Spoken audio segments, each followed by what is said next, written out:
Evan Petzold, who covers the Tigers on a daily basis, said Scott Boras says he remains open to negotiating Skubal's salary with the Tigers before an arbitration hearing using current comparable contracts, not outdated benchmarks like David Price's $19.75 million in 2015. Quote from Boras, "We are open to negotiate." It's funny, Krat, you've probably seen this because you've got kids for this age, but the 2016 thing has been a thing over the past week or two. No, you haven't seen this where people are posting like, "Oh, here's what I was doing in 2016." No? I haven't seen it. Wow. Maybe it's with my age group, but everyone's like, this is the common post. Oh, everyone's doing it. You saw it, right? Yeah, it's all over Instagram. But I love this. They go, "Well, since everyone's doing it, I have to do it." That's like when the influencers go, "I know you're all asking me about my skincare routine," and it's like, are they? Or which one do you care less about, the 2016 trend or the Beckham thing that's happening? Have you seen that? We don't have time to get into all that, but wow. I mean, I don't know. Have you not seen the David Beckham and his son and his wife? It's a whole. Trust me, I got the whole rundown this morning on it. It's crazy. There's nothing more boring than a bad social media trend. So anyway, I don't care what you were doing in 2016, but in 2015, I do care that we're trying to use the comp from back then. So anyway, Boras took his little slight shot. Did you learn anything from this quote? Do you think that there will be some type of an agreement that goes down before we get to the arbitration hearing? Or does the league, which is paired up with the Tigers on this one, right? The Labor Relations Board is working with them, so they have a huge say. Do they feel like it's not worth giving in and saying to Boras, all right, we're going to push this to 26, 27, 28 plus when the previous number is 19.75? It just depends on how far the Major League Baseball wants to dig their feet in.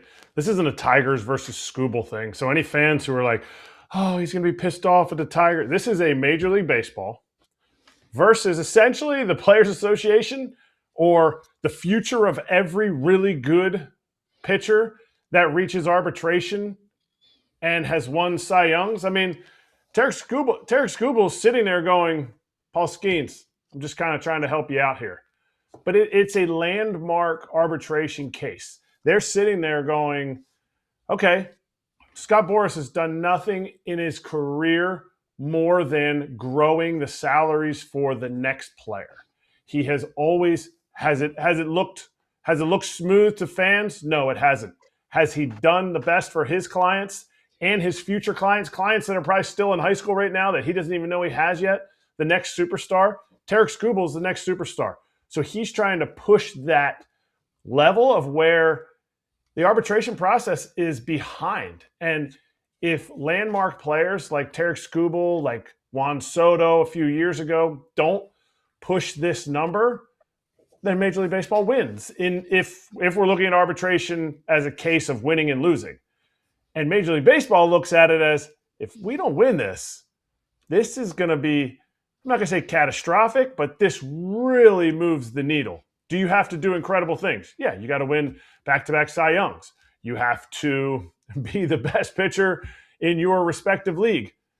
Well, they don't have to look too far over to the National League and say, if we don't do this, what could Paul Skeens get?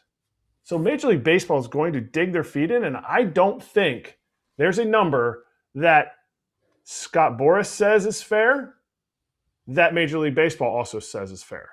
I think Major League Baseball knows that $19 million is definitely well short of where they should be. And I think Scott Boras thinks $32 million is a little bit over where they should be. But I don't think that happy medium is going to be a happy medium. I think it truly is a landmark case that if Boras continues down the path that he's always been, I think they win this case. I think they win it because of the fact that it's so dated back to 2015, 2016 of where that quote price should be for him, for Skubal.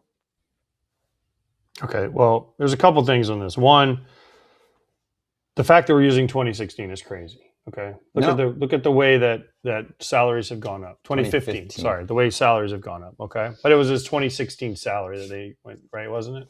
No, I think it was his 2015 salary. So that's over 10 years ago. Yeah. Okay, so it's crazy. Also, Boras has a couple things. One, they can, because he's in his 6th year, they can use free agent contracts, and that is a huge help to Tarik Skubal, especially when young or guys like Verlander and Scherzer have signed like 1-year deals for 30, 40 million, and these short-term deals. Guess what? That helps the player in these negotiations. Now, MLB, of course, wants to go low. I don't think that they thought that Boras was going to go this big.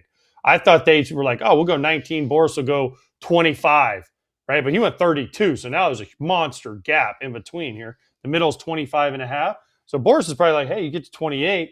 Yeah, we'll think about it. But that would be such a huge jump for the league to go from 19 to 28, because then as soon as, if they say yes to 28, then when Skeens gets to this spot or someone else down the road, they're going to be like, well, 5 years ago, Tarik Skubal got 28. I have a rookie of the year, maybe 2 or 3 Cy Youngs, this or that. I should be at 35. Right? Depending on how, everything goes with salaries. So that's why MLB is fighting so hard for this. Now, the other thing is there's also a third component in play here.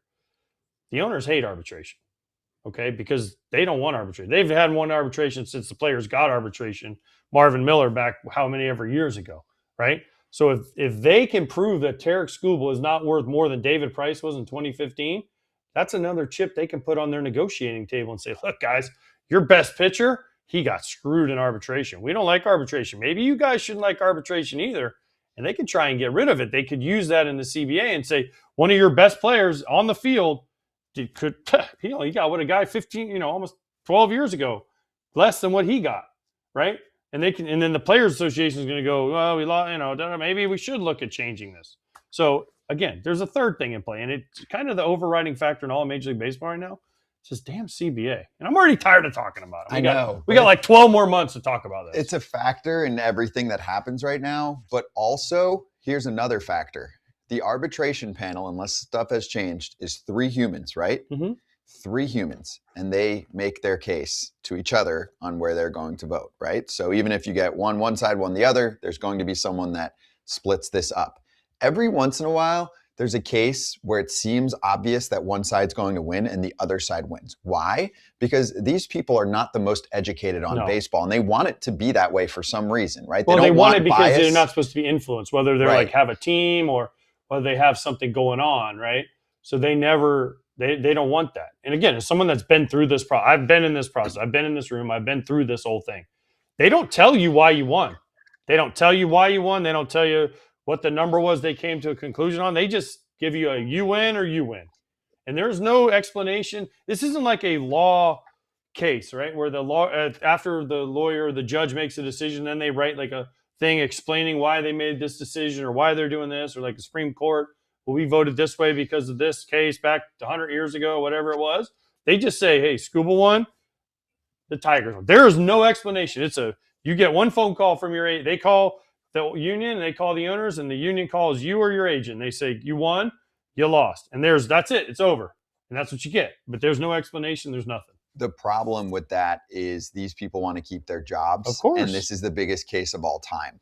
So I do think they're going to be weighing which side holds more influence in them keeping their jobs. They're human beings. That's a part of it, right? They get compensated nicely to be able to handle this. So and they get a nice vacation for 2 weeks in Arizona or Florida, depending on this year it's in Arizona. So they get a nice little vacation. There are factors at play. It's like, one of those movies where both sides are trying to pick the jury and it gets all crazy. Remember that one movie? Mm-hmm. It was like, who is it? Gene Hackman? I don't know. You know what I'm talking about? It's like that, where they're like figuring out, is this person going to be for us or against us? And obviously these people have their jobs on the line if they get fired for it, right? I mean, I'm saying if they pick the wrong side and then the other side's going to try and fire them. So anyway, we'll get into it as we lead up to the case. Tiger Territory is all over this too. So make sure you check out the show, available on YouTube and wherever you get your pods. Runaway Jury. That was a good movie.